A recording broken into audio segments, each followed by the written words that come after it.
Friends, example number 11 में हमें बोला गया है find the sum of first 22 terms of the AP. ये एपी हमें दी गई है जिसके फर्स्ट 22 टर्म्स का सम हमें निकालना है।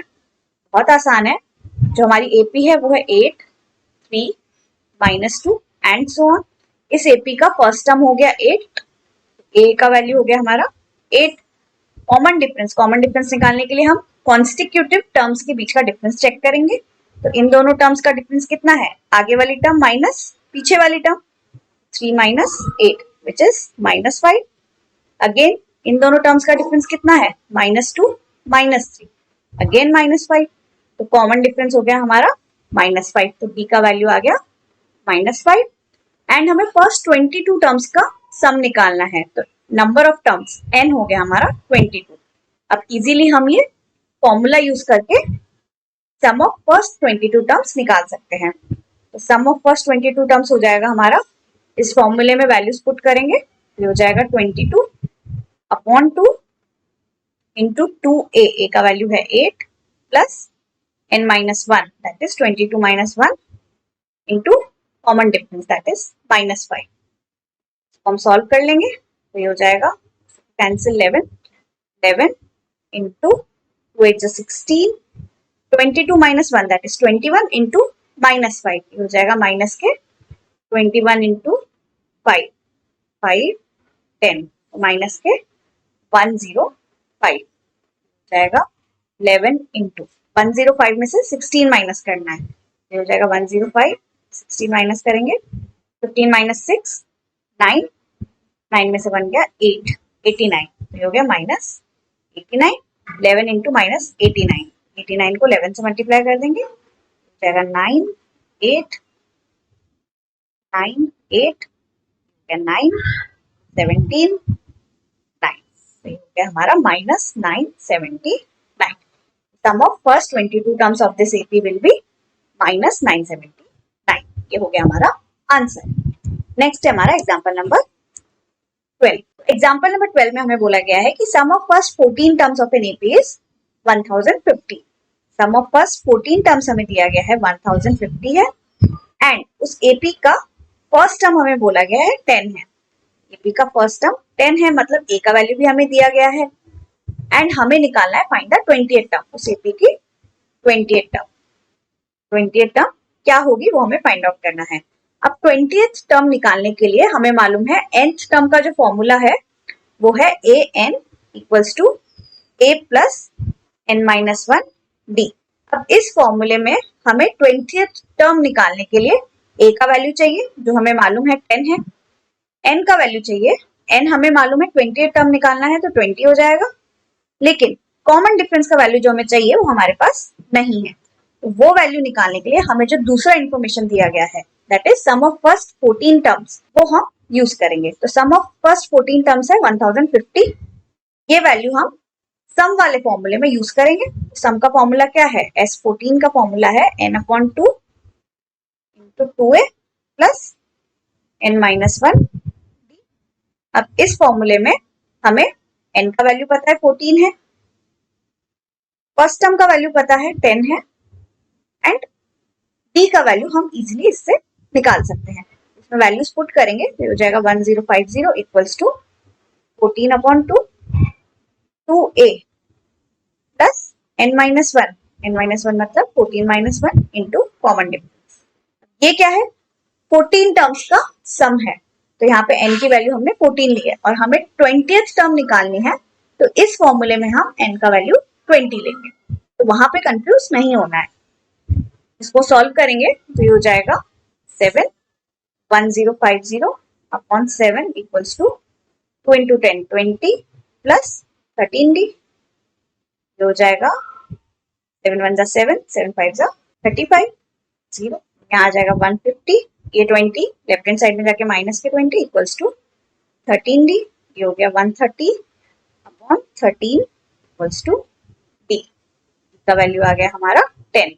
तो कॉमन डिफरेंस का वैल्यू 10 आ गया। अब हम इजीली कोई भी टर्म इस एपी का निकाल सकते हैं। हमें 20th टर्म निकालना है तो ये हो जाएगा a plus n-1 d। a का वैल्यू है 10 प्लस n-1 मतलब 20 - 1 इंटू कॉमन डिफरेंस है 10 ये हो गया 10 प्लस 19 इंटू 10, ये हो गया 190 प्लस 10 200।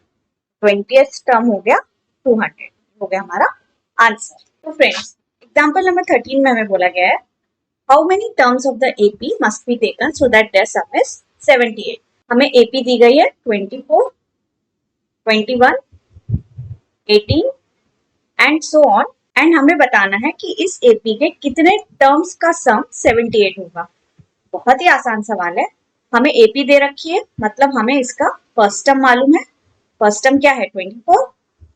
हमें कॉमन डिफरेंस मालूम है। कॉमन डिफरेंस कैसे निकालेंगे?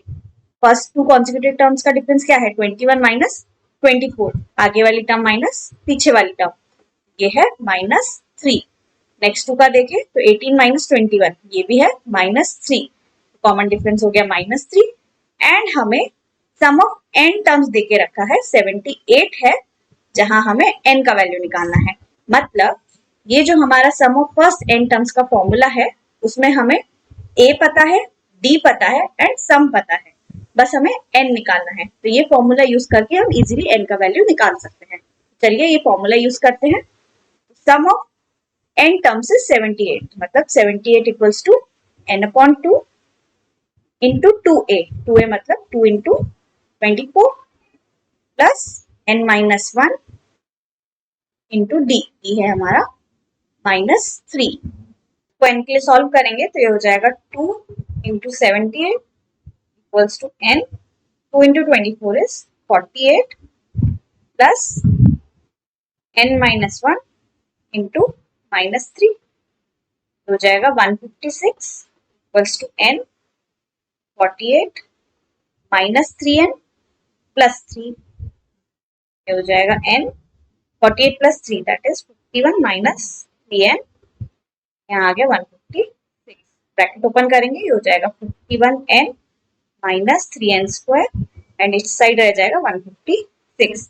दोनों साइड 3 से डिवाइड कर सकते हैं, ये हो जाएगा 5 जा 15, 2 जा 6 इक्वल्स टू, यहाँ पे आ जाएगा 3 1 जा 3, 7 जा 21 माइनस n स्क्वायर। दोनों साइड 3 से डिवाइड कर दिया। अब ये दोनों टर्म्स भी लेफ्ट हैंड साइड में ले आते हैं, तो ये हो जाएगा n square minus 17n plus 52 equals to 0। Minus n square left hand side में आके प्लस का n square and 17n left hand side में आके -17n प्लस 52 इक्वल्स टू 0। अब ये एक क्वाड्रेटिक इक्वेशन है। क्वाड्रेटिक इक्वेशन सॉल्व करने के लिए हम mid term splitting technique use कर सकते हैं, जो हमने चैप्टर 4 में पढ़ा है। तो इसके लिए हमें जो मिड टर्म है दैट इज -17n को ऐसे दो टर्म्स में स्प्लिट करना है सच दैट उन दोनों टर्म्स का जो प्रोडक्ट है वो first term into last term के इक्वल हो जाए। First term into last term का प्रोडक्ट है 52n स्क्वायर, -17n को ऐसे दो पार्ट्स में स्प्लिट करेंगे कि उनका प्रोडक्ट 52n स्क्वायर हो जाए। तो बहुत आसान है, अगर मैं -17n को लिख दूं -4n इंटू -13n, इन दोनों का प्रोडक्ट हो जाएगा 52n स्क्वायर एंड इन दोनों का सम हो जाएगा -17n।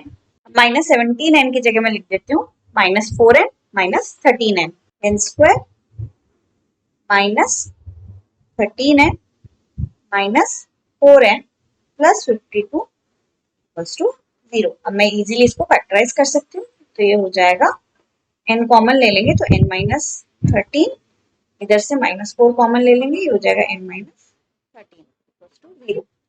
n माइनस 13 दोनों में कॉमन है, यहाँ बच गया n माइनस 4 इक्वल्स टू 0। या तो ये 0 है या फिर ये 0 है, तो n माइनस 13 या तो 0 है फिर n माइनस 4 0 है। यहाँ से आ जाएगा n इक्वल्स टू 13, फिर यहाँ से आ जाएगा n इक्वल्स टू 2। अब दोनों ही वैल्यूज ऑफ n 13 और 4 दोनों ही पॉजिटिव नंबर्स हैं, तो दोनों ही आंसर्स पॉसिबल है। अब इस आंसर का मतलब क्या है ये थोड़ा समझते हैं। इस आंसर का मतलब है कि n का वैल्यू 13 भी हो सकता है 4 भी हो सकता है।